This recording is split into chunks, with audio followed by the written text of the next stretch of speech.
Day 723 of doing a LeetCode problem every day until I get a job. All right, y'all, we're back again. Another day, another LeetCode problem where we're doing daily LeetCode problems. And today we have question number 1559, detect cycles in 2D grid. The difficulty level is medium, but don't worry because you already know we're going to keep the solution as simple and easy to understand as possible. But before we get started, y'all, don't forget to like, hype, subscribe, comment, and share. And if you need any new Apple AirPods, go ahead and check out that link in the description so you can get you some. Now let's see what the question says. Given a 2D array of characters grid of size n by n, you need to find if there exists any cycle consisting of the same value in grid. A cycle is a path of length 4 or more in the grid that starts and ends at the same cell.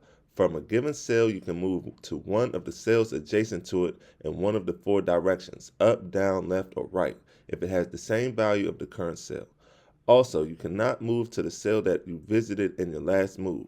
For example, the cycle 1-1 to 1-2 to 1-1 is invalid because because from 1-2 we visited 1-1, which was the last visited cell. Return true if any cycle of the same value exists in grid, otherwise return false. All right, y'all, so that sounds pretty simple at first, but let's go ahead and take a look at these examples anyway, just to make sure that we are doing this problem correctly. So in example 1, we have our input grid equals it is a n by n grid, so our input equals our n by n grid, or 2D array of strings, with the first array being A, the next array being A, B, B, A, the next array being A, B, B, A, and the last array being A, A, A, A. The output is true. The explanation says there are 2 valid cycles shown in different colors in the same image, in the image below. So let's break this step down one step further, right? First thing, we want to understand that each one of these grids, or each one of these arrays right here, represents a different row. So this right here would be the top row, this would be the middle row, or the top middle row, this would be the bottom middle row, and this would be the bottom row. So if we stack all of these arrays on top of each other, it'll look like this. Boom. Now, once we have our grid that looks like this, then we can see the cycles, right? We could go this way all the way around with all A's. That's a cycle. That counts as a cycle. So that's one cycle. We also can do these B's because, as you can see, it goes all the way around as well, and that's another cycle. But we're just returning true or false if it is possible to create one of these cycles. And in this case, it is true, so we return true. Now let's take a look at example 2, where the cycle will not necessarily be a square, but it's still a cycle. So in example 2, we have our input grid equals a 2D array of integers, or n by n grid, with the first array being C, C, C, A, the next array being C, D, C, C, the next array being C, C, E, C, and the last array being F, C, C, C. The output is true. Explanation says there is only one valid cycle highlighted in the image below.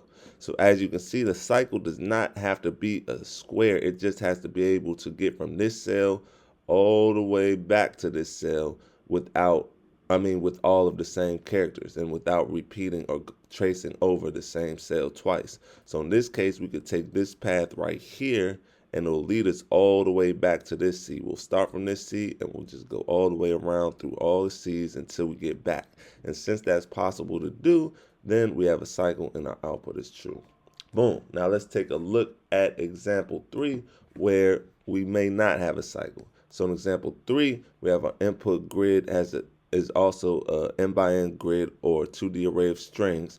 First array being A, B, B, next array being B, Z, B, and the last array being B, B, A. This time the output is false because it is impossible to create any type of cycle from this grid, right? We might have been able to try the B's if this was a B and this was a B. If we turn both these A's to B's, then yeah, we would have the cycle. But this is an A and this is an A, which is not a B, so that breaks the cycle. We can only get right here, or we can only get right here. So I hope that makes sense to y'all. And now that we understand the question, let's get into the fun part, the actual solution. Solution is not that difficult at all. Now, first thing we want to do is we want to get the number of rows and we want to get the number of columns. So we're going to come over here and we're going to say, sorry y'all, we're going to say let rows equal grid.count. Boom. Then we're going to say let calls equal grid square bracket 0, come outside of that, dot count. Boom. Now we're going to track the visited cells to avoid reprocessing. So we're going to declare a variable called visited, set that equal to an array. Open up the parentheses, it's going to be a 2D array, so that means it's going to be repeating colon another array. Then we're going to open up those parentheses, and that's going to be repeating, sorry y'all, a boolean, or it's going to be repeating false. We'll say count colon calls, sorry y'all, for that array. Then come outside of that and we'll say count colon rows. Boom. This should be a colon, y'all, not a semicolon. Boom. Now let's get the directions. So to get the directions, we'll come underneath this. We'll say let directions equal square bracket, first parentheses, we're going to say 0, comma 1. Come outside those parentheses, we're going to say comma, more parentheses, 0, comma, -1. Come outside of those, comma, we're going to say open up parentheses, 1, comma, 0. Come outside of those, more parentheses, and we're going to say -1, comma, 0. Boom. And then this will represent up, this will represent down, this will represent left, and this will represent right. Boom. Now we need to create our depth first search function. So we'll come underneath this and we're going to say func dfs, open up the parentheses, we're going to say underscore r colon int, then we'll say comma underscore c colon int, then we'll say comma underscore pr colon int, comma underscore pc colon int, and it's going to return a boolean. Boom. Let's open up the brackets. Now we're going to mark the current cell as visited by saying visited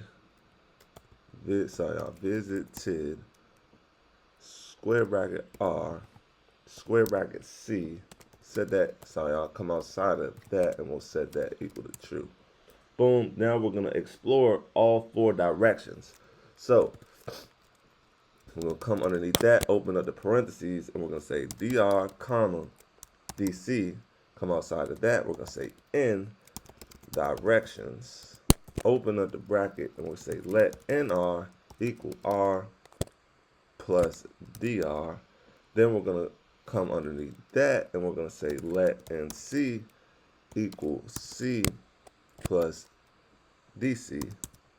Then we need to do our boundary check. So we are going to come underneath this and we're going to say if nr is if nr is less than 0 or 2 vertical lines, nr is greater than or equal to rows or 2 vertical lines, and c is less than 0. So nr is less than 0 and nc is less than 0, or 2 vertical lines, and c is greater than or equal to calls. We'll open up the brackets and we could just say continue. Boom. Now we're only going to move the cells with the same character, so we'll come underneath this and we'll say if grid square bracket nr, come outside of that, square bracket nc, come outside of that, equals, or excuse me, does not equal, so exclamation point equal sign grid square bracket r square bracket c, then we'll open up the bracket and we can continue. Boom. Now if the neighbor is not visited, then we need to continue our depth first search. So we'll come underneath this and we're going to say if, or sorry y'all, come underneath this and we're going to say if exclamation point visited square bracket nr, come outside of that, square bracket nc, then we'll come outside of that, open up the brackets, and we'll say if DFS, open up the parentheses, NR, comma, NC, comma, that's be a comma, R, comma, C, then we'll come outside of that, we'll open up the brackets, and we'll say return true. Boom. Now, if no cycles found from this path, we need to come right here and return false. Boom. Now we're going to try starting the depth first search from every unvisited cell. So we're going to come underneath this, and we are going to say for n 0 less than rows. We're going to open up the brackets, and we're going to say for C in 0 less than calls. We're going to say if not visited, so put an exclamation point right here. If not visited, square bracket R, square bracket C. Come outside of that, we're going to open up the brackets, and we're going to start the DFS with no parent. So we're going to say if DFS open up the parentheses R, comma, C, comma, -1, comma, -1. Then we're going to come outside of that, open up the brackets, and we're going to return true. Boom. Now, if no cycles are found anywhere, we'll come down here, and we could just say return false. Boom, y'all. That should be all that she wrote. Let's give it a run. Make sure it runs properly. Missing. Okay, hold on. Let's see. Now, let's delete one of those, and now let's run it. See what happens. Okay, let's see. Let me see, y'all. Give me a second. Let me see where. Let me see. I think this is it. So we need to come right here, and we need to say else if, and we need to open up a bracket right here.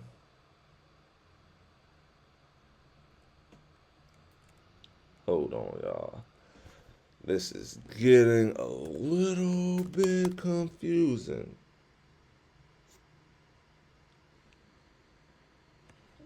Because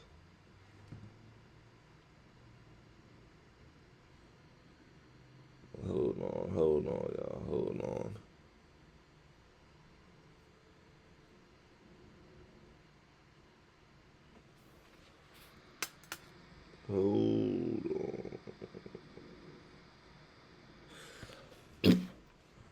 So else if, hold on. Sorry, I'll come underneath this. Say, or actually come outside next to this if. I'm gonna say NR exclamation point equals PR or two vertical lines, NC exclamation point equals PC. Then we'll come right here and we'll also return true. Now I still need to add that bracket. I think that bracket goes right here. Let's give it a run.